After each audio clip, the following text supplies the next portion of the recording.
you and your father have been some of the earliest Bitcoin, I would say, institutional investors.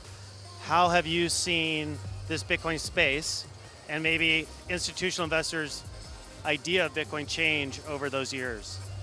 Oh, it's been incredible, but the best part is we're still just at the tip of the iceberg. I mean, when we started buying it in 2012 or 2013 at $300 a coin, you know, we were sending our IDs halfway around the world to some random exchange, hoping to get the money back, and certainly did a lot better than that. But if you look now, I mean, we're still so early because MicroStrategy was the first institutional corporate adopter to put it on their balance sheet in a big way and make it a strategy.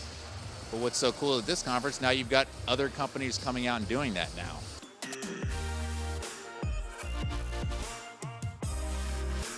School of Liberty, tell us more about what you do and how Bitcoin plays a part in it. Thank you, Paul. So I'm the CEO of Students for Liberty, and what we do is we take students interested in the ideas, then we train them, we educate them, and then we unleash them onto the world. Wow. Meaning, last year they've organized events for 270,000 people in a single year alone, and often they actually also learn about Bitcoin too. We actually had one of the first Bitcoin ATMs in Europe were part of our conference back in the day.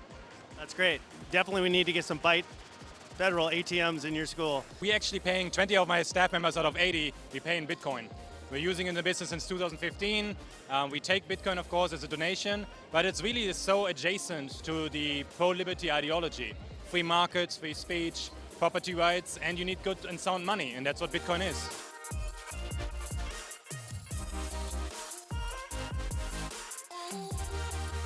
Hey guys, this is Paul at Byte Federal. We are here at the most anticipated Bitcoin speech ever for Bitcoin 2024 in Nashville, Tennessee.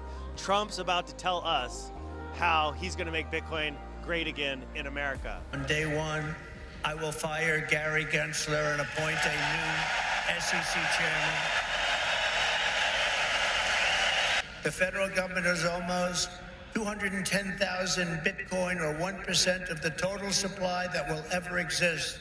But for too long, our government has violated the cardinal rule that every Bitcoiner knows by heart. Never sell your Bitcoin, right? And so as I take steps to transform that vast wealth into a permanent national asset to benefit all Americans, today I repeat my pledge to commute the sentence of Ross Ulbricht to a sentence of time served. It's enough. It's enough. We will save our nation, we will restore our republic, and we will make America and Bitcoin bigger, better, stronger, richer, freer, and greater than ever before. Over 5 years, the United States will assemble 1 million Bitcoin, 5% of the world's supply.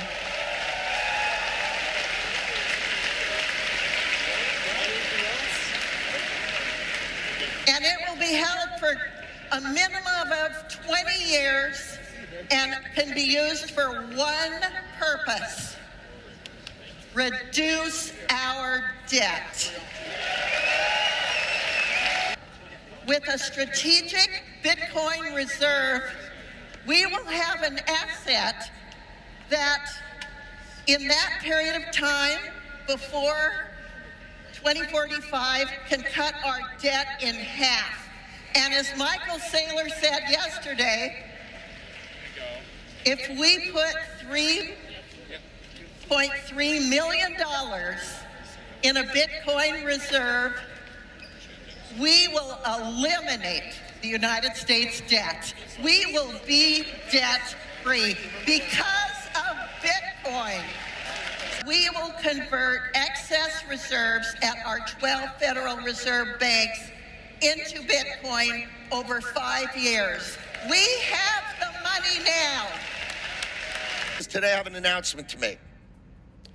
Cantor Fitzgerald is here to announce that we are launching a Bitcoin financing business.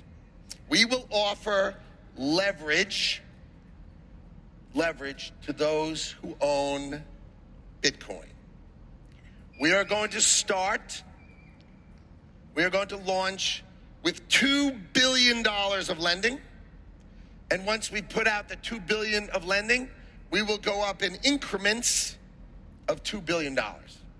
You have to realize Cantor and BGC, its largest wholesaler, we finance and arrange vast amounts. And we are going to now build that ecosystem for Bitcoin. So the moral of the story is we are going to welcome Bitcoin into the financing family of the global financial markets, and Cantor Fitzgerald is going to be your sponsor. Our nation holds approximately 19% of global gold reserves. This policy will give us about the same proportion of total Bitcoin. The cascading impact from these actions will eventually move Bitcoin to a valuation of hundreds of trillions of dollars. On day one as president, I will sign also an executive order directing the IRS to issue public guidelines that all transactions between Bitcoin and the US dollar are unreportable transactions. On day one as president, I will sign another executive order directing the US Treasury to purchase 550 Bitcoin daily until the US has built a reserve of at least 4 million Bitcoins. Bitcoin to the moon, you know, I know many people just want the value of their holding to go up, and that's fine.